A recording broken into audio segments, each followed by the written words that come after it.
मेरा मामला ये था भाई साहब कि मैंने 3,50,000 रुपए का लोन लिया था। हम्म। और उसमें मैंने 33 महीने में 2,78,000 रुपए जमा कर दिए हैं। 33 महीने में मैंने 2,78,000 रुपए जमा कर दिए थे। ठीक है। उसके बावजूद बैंक वालों ने मेरा मकान बेच दिया। तो ये 3.25 साल के बाद ही बेच दिए कि फिर आपका हाँ, पौने डिले तीन हो साल गया? के बाद ही बेच दिया। और अच्छा।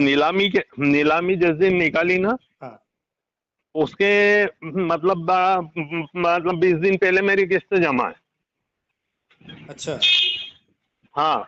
और नीलामी की का निकलने के बाद, जाहिर हाँ। सूचना निकलने के बाद हाँ। 10 दिन बाद भी मेरी किस्त जमा है। और उसके बाद जिस दिन नीलामी थी उसके एक दिन पहले मेरे से 2 लाख रुपए नगद जमा कराए। अच्छा। हाँ।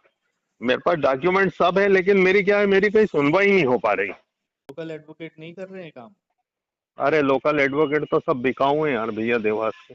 ठीक है, कंज्यूमर अफेयर में आपने कंप्लेंट किया है, कंज्यूमर हेल्पलाइन में? नहीं, भैया एक तो सही बात है, मेरे को कुछ आइडिया था नहीं, तो कंज्यूमर अफेयर में तो मैं जा ही नहीं पाया, क्योंकि उसका लिमिटेशन खत्म हो गया। हम्म, अभी इस मामले को कितना साल हुए हैं? ये 2009 से चल रहा है, 14 साल हो गए। 14 साल हो गए।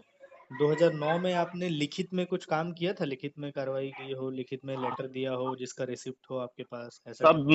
2009, 2010, 2000 सब कंप्लीट है, मतलब आज तक मैं तो। और आपके मतलब एक बात और बताऊं, मैंने जो 21 तारीख को पैसा जमा किया है, हाँ। मेरी मतलब मेरे मकान की नीलामी थी 22/12/2009 को। हाँ।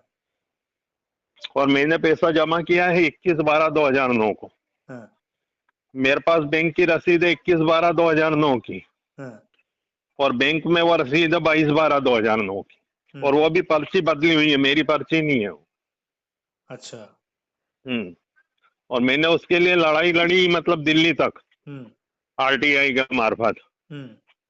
और मैं वहां तक केंद्रीय लोक सूचना अधिकारी तक भी गया। हाँ। और केंद्रीय लोक सूचना अधिकारी मिस्टर नीरज गुप्ता थे उस समय, जिन्होंने मेरी सुनवाई करी। हाँ। मेरे सामने सुनवाई ये करी, मतलब मैं ऑफलाइन था। हाँ। और ये लोग बैंक वाले ऑनलाइन थे। ठीक है। इन्होंने मेरे को इन्होंने मतलब मेरे सामने बोला हाँ। कि बोले हम आपको जो है, आप यहाँ तो इनको रसीद दो। हाँ। पहले तो इनसे पूछा कि बोले आप इनको रसीद क्यों नहीं दे रहे हो, तो बोले, मैं यहाँ इंदौर से कोई रीजनल अधिकारी थे मिस्टर रविंद्र जी। हम्म। उन्होंने बोला कि सर ये 21 तारीख की रसीद मांग रहे हैं, हम्म। और हमारे पास जो है रसीद 22 तारीख की है। हम्म। और हमने वो पैसा किसी कारणवश 22 तारीख को जमा किया है। इनके पास रसीद 21 तारीख की हम मान रहे हैं, हम्म। बाकी हमारे पास रसीद 22 तारीख की है, इसलिए हम इनको रसीद नहीं दे पा रहे हैं। तो उन्होंने बोला था कि बोला अच्छा आप इनको रसीद नहीं दे सकते, हम्म। तो आप इनको एक नोटरी करके दो हम्म। कि आपका जो 21 तारीख का पैसा है हम्म। वो हमने किसी कारणवश 22 तारीख को जमा किया है। हम्म। या तो आप इनको रसीद दो, हम्म। और यहाँ पे नोटरी करके दो। हम्म। और ये इतने साल से परेशान हो रहे हैं, हम्म। हम आप पे 2.5 लाख रुपए जुर्माना कर रहे हैं जो इनको देना है आपको। हम्म। मैं सुन के मतलब खुश हो गया कि चलो भाई अपना कुछ तो हुआ। हम्म। और बाद में मैंने नीचे आके पूछा हाँ। उनके रीडर से, तो बोले आपके पास 8 दिन बाद आएगा इसकी फैसले की कापी। हाँ। और 8 दिन बाद तो फैसले की कापी नहीं आई, करीब 25 दिन बाद फैसले की कापी आई। हाँ। उसमें उन्होंने लिख के दे दिया कि आप ये लिख के दे दो कि आपके डॉक्यूमेंट्स को 10 साल हो गए, तो हाँ। इसलिए हम आपको डॉक्यूमेंट्स देने में असमर्थ अच्छा, वहां डिसीजन कुछ और हुआ और लिख करके आपके पास कुछ और हैं। आया? कुछ और आ गया।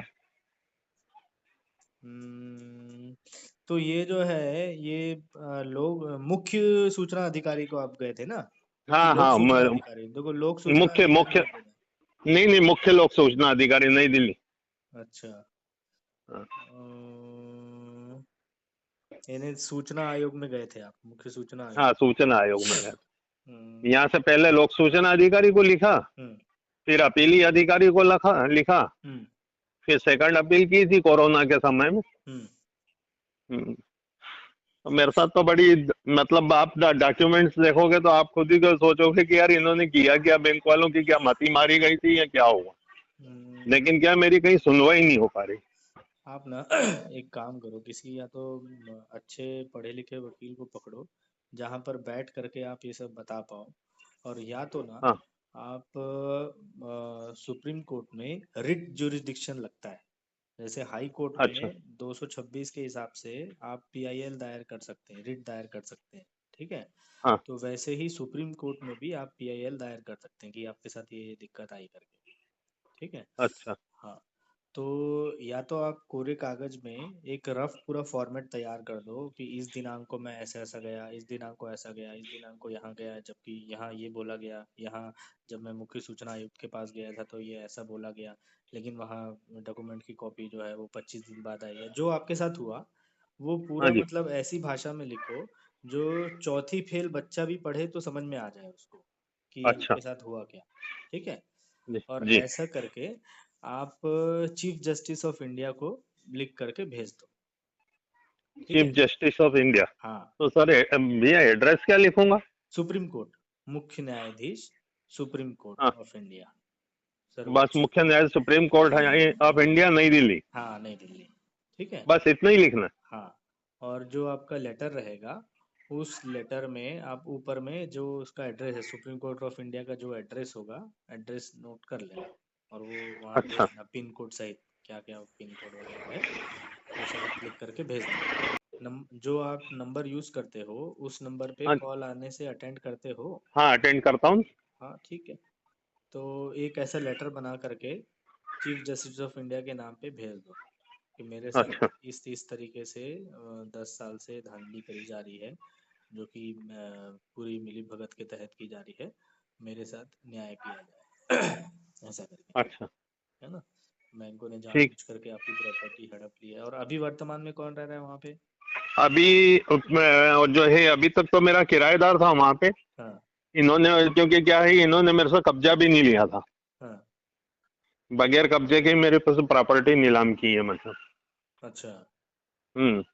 और जो है अभी किराएदार से उसने, जिसने मकान लिया है, हाँ। उसने कहीं पैसा वैसा दे दा के खाली करा लिया। अच्छा। तो अभी वो अभी मकान पिछले, आपका खाली है? हाँ अभी वो नहीं कब्जे, उसके कब्जे में। बैंक के? नहीं, उसके मकान, जिसने मकान खरीदा उसके। अच्छा, ओके। उसमें सबसे बड़ी जो बात ये भी हो गई हम्म। कि बैंक ने जो, जैसे अब अपना 85,000 रुपये बाकी था, हम्म। बैंक ने नीलामी के दस्तावेज, बैंक स्टेटमेंट अपना 85,000 बता रहा है, हम्म। और इन्होंने बकाया राशि ली थी 3,57,000 रुपये। हम्म। और चलो 85,000 बाकी थे, 6,26,000 में मकान बेचा, तो बाकी राशि जो भी आपकी बच रही थी, दंड ब्याज वगैरह जो भी था, हम्म। वो काट के बाकी राशि तो मेरे को देनी थी ना, हम्म। वो भी नहीं दी मेरे को। और मेरे को आज तक लिखित में भी नहीं दिया कि आपका ये ऐसा ऐसा हुआ है और ये मकान हमने बेचा है, और ये हम्म। जो भी है, कुछ भी नहीं, मेरे पास कोई लेटर नहीं है आज तक। ओके। ठीक है, वो भी सारा चीज जो है, सारा मैटर आप ना पहले एक काम करो। पहले ना पूरा चीज मैटर लिखो।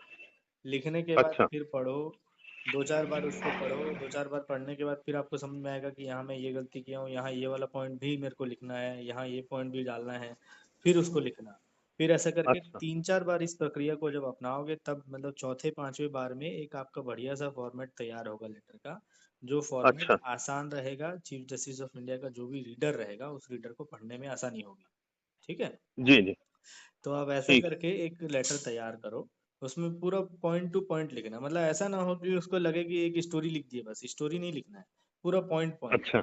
है ना, कि कहाँ ठीक है। जो आपके पास फैक्ट, जो तथ्य आपके पास मौजूद है उस तथ्य के हाँ। हिसाब से लिखना। जो मतलब आपके पास मान लो कुछ डॉक्यूमेंट है, तो उस हाँ डॉक्यूमेंट जी। का क्या दिनांक है, इस डॉक्यूमेंट के आधार पर ये दिनांक ऐसा ऐसा हुआ, इस डॉक्यूमेंट तो के आधार उसमें पर ऐसा। डॉक्यूमेंट्स तो नहीं भेजू ना? डॉक्यूमेंट मत भेजिएगा, लेकिन अच्छा डॉक्यूमेंट्स अच्छा। के हिसाब से लेटर तैयार करिएगा। जब अच्छा आपको ठीक है। बुलाया जाए या जब कुछ कार्यवाही की बात हो, तब सारे दस्तावेज उसमें नीचे लिख दीजिएगा कि ये उक्त रूप से जो भी मैंने ऊपर लिखा हुआ है उसके सारे दस्तावेज मेरे पास मौजूद हैं, और जब अच्छा। भी मांग होने पर मैं ये सारे दस्तावेज दे सकता हूँ, इसकी प्रतिलिपि भेज सकता हूँ, दे सकता हूँ, ऐसा करके। ठीक है। ऐसा है ना। और उसमें सब ठीक। चीजें, इसका नाम, बैंक वालों का नाम भी मेंशन कर देना अगर मान लो जानते होगे तो। शाखा तो खैर मेंशन करना ही। और अच्छा। हाँ, जिसका जिसका मतलब जो जो आप जान रहे होंगे सबको सबको मेंशन करो उसमें। ठीक है। ठीक है। तीन ठीक चार है। बार जब लेटर लिखोगे तो पांचवें बार में वो लेटर सही से तैयार होगा। ठीक है। जी जी। हाँ, ठीक है। ऐसा करके देखो। ठीक जी। है, बताना फिर ठीक है। क्या हुआ। ठीक है भैया, धन्यवाद।